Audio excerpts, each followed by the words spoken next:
Welcome back to another episode of Rock Boys Football. Matt Rhule, the Nebraska Cornhuskers, heading into spring practice. I think this is a fascinating program to monitor over the next couple of weeks. A loaded amount of storylines that we're going to be looking for over the next couple of weeks. And look, although there's no formal spring game for this Nebraska program, I think a lot of Nebraska fans that follow this program closely or follow the sport closely know, hey, most of the stuff that you need to figure out in spring practice happened in the first 14 practices before that spring game.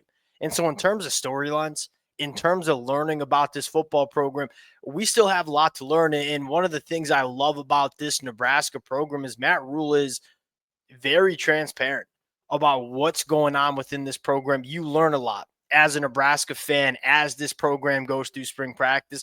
Want to get into four of my biggest storylines for this football program going into 2025. Before we get into it, as always, the Nebraska fans, of which many of y'all been rocking with the fellas for a while. Y'all know I like talking this program. The amount of support means the absolute world. If you guys do enjoy the content, consider subscribing to the channel. Much more importantly, let it fly in the comment section. A lot of storylines that I probably left off this list that are probably worth mentioning. So what you guys throw in the comment section is largely what we're going to be talking about over the next couple of weeks. Without further ado, let's get into it. And I want to start, look, the national media headline, and I think what a lot of the fans are going to be looking for is at the quarterback spot.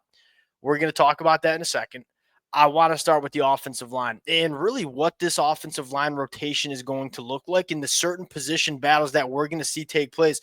This is how Matt Rhule wants this offensive line to look, where you got a lot of guys that are veterans that have played a lot of football, whether it's with this Nebraska program, whether it's elsewhere, but you also have a lot of young pipeline offensive linemen that are kind of working their way up through this program. The depth. I mean, that is something that stands out immediately to me regarding this Nebraska team going into 2025. It feels like Matt Rhule has this offensive line from a personnel standpoint closer to where he wants it. Where the first 2 years that Matt Rhule got to Nebraska, I mean, certainly wasn't a deep offensive line. You had to play some guys that probably just, shouldn't have been playing. A guy like Turner Corcoran, a guy that was kind of forced to have to play for Nebraska, even though we kind of all knew that he wasn't really a Big Ten caliber tackle.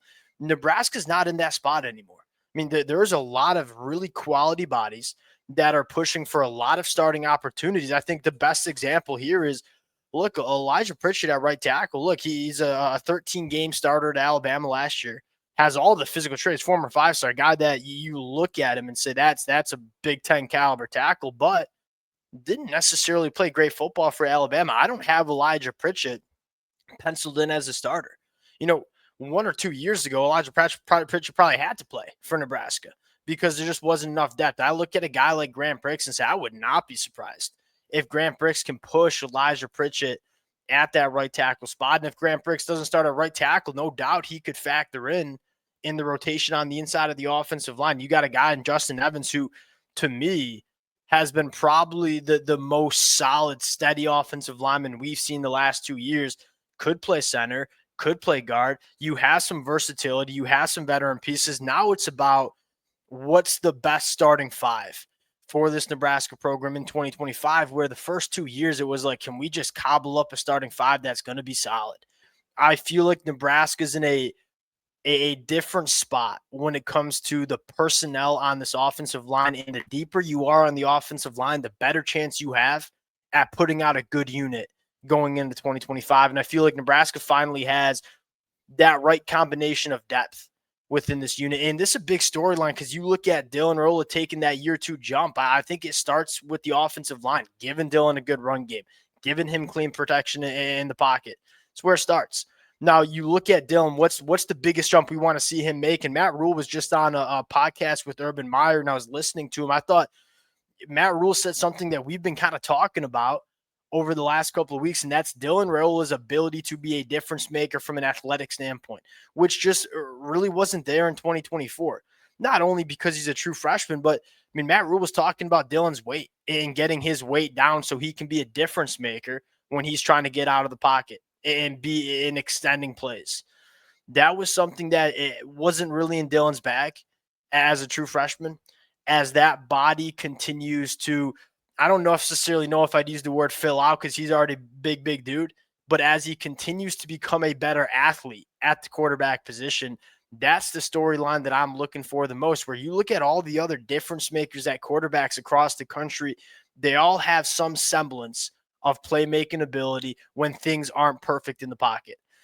Dylan probably didn't have that in his game enough in 2024. Can he be that guy in 2025? And if you get that to me is how Dylan takes that next step. Look, we had no question marks about this dude's arm talent. He spins that football just about as good as any quarterback in the country. There was a reason he was a 5-star prospect coming out of high school.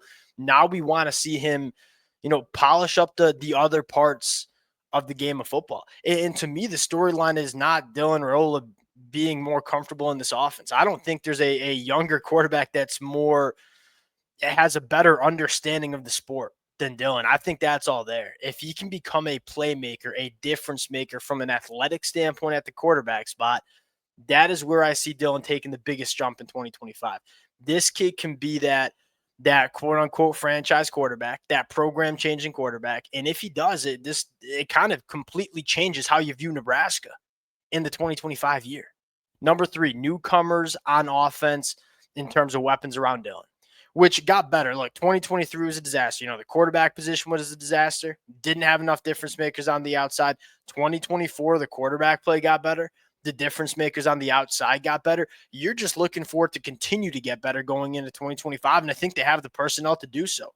Let's start with the newcomers coming into this program. Dane Key, he's going to be one of the best wide receivers in the Big Ten immediately in 2025. And a wide receiver that perfectly fits a quarterback like Dylan. You look at some other quarterbacks across the country. I think the best example is probably a guy like Julian Sayin at Ohio State or a guy like Dylan Gabriel at Oregon last year.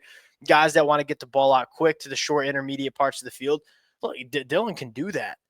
But Dylan's deep ball, his ability to really stretch the field from the quarterback position, that's one of his best assets that he brings to this Nebraska offense. Well, guess what? Dane Key is that wide receiver that you want being the wide receiver 1 in this Nebraska offense, because there ain't many wide receivers that stretch the field vertically better than Dane Key coming over from Kentucky.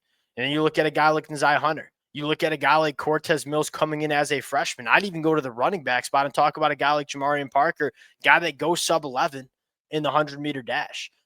You're starting to see this Nebraska offense inject more difference makers around the quarterback spot, and that's only going to help with the development of Dylan. And then you have a bunch of young guys that are going into either year 2 or year 3 that you're excited about as well, right? Ja'Cory Barney, they ain't many bigger fans of Ja'Cory Barney out there than me, a guy that is a complete difference maker with the football in his hands. And again, go back to 2023, Nebraska did not have enough of those guys. Those guys that, hey, we can throw a little swing pass to and kind of create a game-changing play. Ja'Cory Barney is that guy.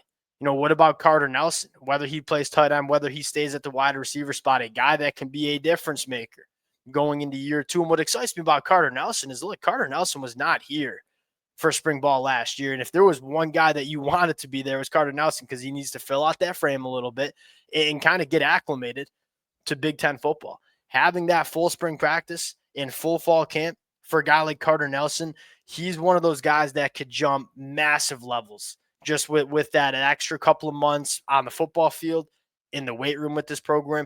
Not only do you have newcomers coming into this program, but you also have a lot of guys that are going into year 2 or year 3 that can also take jumps. I don't think it's crazy to say the offensive line gets better. The quarterback play is going to get better with Dylan Raiola just going into another year. And then the pass catch is getting better as well.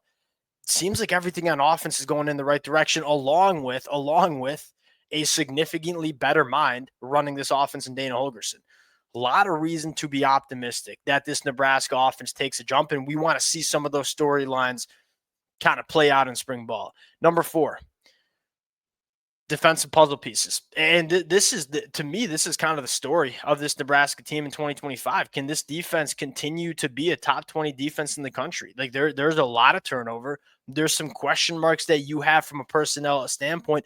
When I say defensive puzzle pieces, it's where do these guys slot in?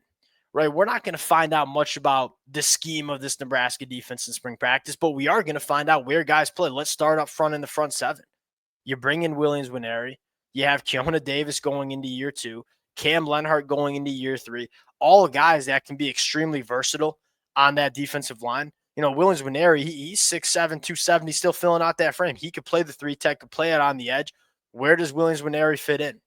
Where does Keona Davis fit in? Where does Cam Lenhart fit in? Where are we using these guys? That's something that intrigues me. And I look at it and say, the biggest question mark I have is that depth on the middle of the defensive line.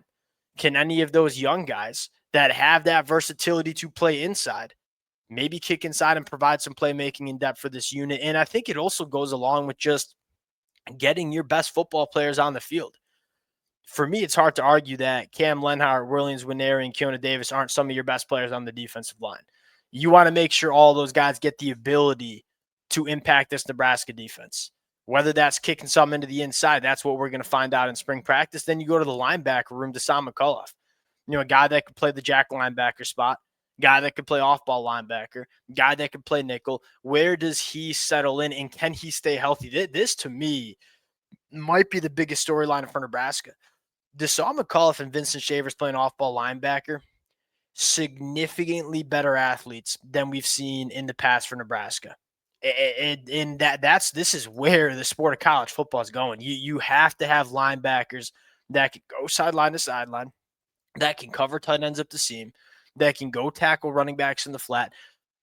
Nebraska was probably behind the curve in this. The last couple of years, it wasn't like the linebacker play was bad, but it probably lacked the athletic difference makers in that room. It's a whole different ball game, I think, for Nebraska, especially where does Deshaun McCullough as a true freshman at Indiana was incredible. He goes over to Oklahoma for the last 2 years, never really finds a spot where he can really settle in and excel. Also dealt with some injuries. If you find Deshaun McCullough a good spot to play and he stays healthy, this could be one of, if not the best players on the defensive side of the football for Nebraska. Then in the secondary, very similar conversation where you have some guys returning, but you also have some young guys that are probably pushing for playing time. Right now, I would say there are 2 guaranteed starters. Sayre Wright at cornerback and Deshaun Singleton at safety. I feel very, very comfortable with those 2 guys playing a lot of football for Nebraska in 2025. And that's not me saying I don't trust some other players. I just think there's going to be a lot more competition. When you look at that nickelback spot, Malcolm Hartzog, he struggled. He missed 25% of his tackles last year, gave up almost a 70% completion percentage in coverage. You have a guy like Marquise Buford who can compete. You could maybe slide Mario Buford in that safety spot. You bring in Justin Rett from Georgia. You have some really talented cornerbacks from Bly Hill and Amari Sanders and Andrew Marshall coming over from Idaho that are ball players. The biggest storyline for me is you got a lot of injection of talent. You got a lot of injection of athleticism in the back end of this defense. And that's, I think, what Nebraska was looking for. It's very clear what the thought process was for Matt Rhule in this offseason. We got to get faster.